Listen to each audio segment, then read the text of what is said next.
Friends, ఈ మధ్య social మీడియాలో మహాత్మా గాంధీని, మదర్ తెరీసాని, అబ్దుల్ కలాం గారిని, అంబేద్కర్ గారిని ఘోరంగా ట్రోలింగ్ చేస్తున్నారు. ఈ మధ్య అంటే స్టార్ట్ అయింది ఒక 10 ఇయర్స్ నుంచి స్టార్ట్ అయింది. ఇప్పుడు ప్రెజెంట్ ఏంటంటే ఇప్పుడు మన అంబేద్కర్ గారి పని కూడా అయిపోయింది దాదాపు.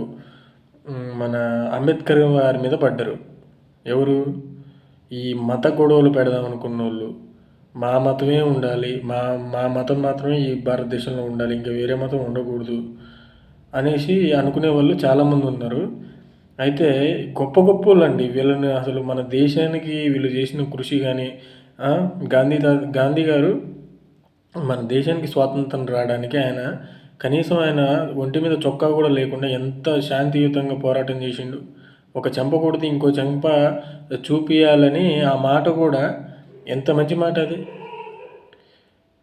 మరి ఇప్పుడు మన అబ్దుల్ కలాం గారు ఎంతమంది చదువుకునే వాళ్ళకి ఇన్స్పిరేషన్ అండి. ఎంత ఇన్స్పిరేషన్ ఆయన అబ్దుల్ కలాం గారిని కూడా అసలు చిత్తుగా సోషల్ మీడియాలో అసలు ఆయన ఒక ముస్లిం కాబట్టి, ఈ అంటే ముస్లిం అయినా క్రిస్టియన్ అయినా ఈ మన అనేటోళ్ళనే అంటే వాళ్ళ పార్టీ ఏదైతే పార్టీ ఉందో ఆ పార్టీకి వాళ్ళు అనుకూలంగా లేకున్నా, వాళ్ళు ఏరే మతం వాళ్ళైనా ఇంకా వాళ్ళని ఊకోరండి. వాళ్ళు మంచి స్థాయిలో ఉంటే వాళ్ళని ఊకోరు. ఎవరు? అందరు కాదు, కొంతమంది ఉంటారు మత విద్వేషాలు రెచ్చగొట్టేటోళ్ళు, మాదే మాదే మాదే అనేటోళ్ళు. మదర్ తెరీసా గారు ఆమెకి భారతరత్న అవార్డు వచ్చింది. మదర్ తెరీసా గారిని పట్టుకొని ఆమెకి వేరే అకౌంట్లు ఉన్నాయి, అవి ఉన్నాయి ఏది కనీసం ఒక చిన్న ప్రూఫ్ కూడా లేదు. మరి మన అంబేద్కర్ గారినేమో లాస్ట్కి వచ్చేసరికి, అంటే అంబేద్కర్ గారు లాస్ట్కి బౌద్ధ మతం స్వీకరించారు కదా. అంబేద్కర్ గారు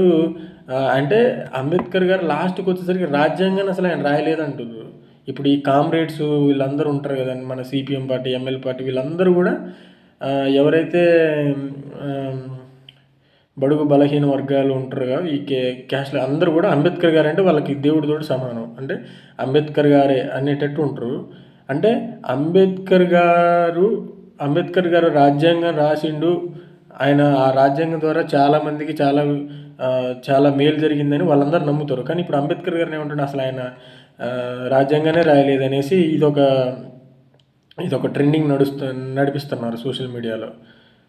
అందరినీ అంటే వాళ్ళ మతం కానోళ్ళు, వాళ్ళ పార్టీ కానోళ్ళని మొత్తం కూడా అసలు పిచ్చిగా అసలు వాళ్ళు ఎంత మంచి చేశారు దేశానికి అనేది పక్కన పడేసి ఘోరంగా చేస్తున్నారు.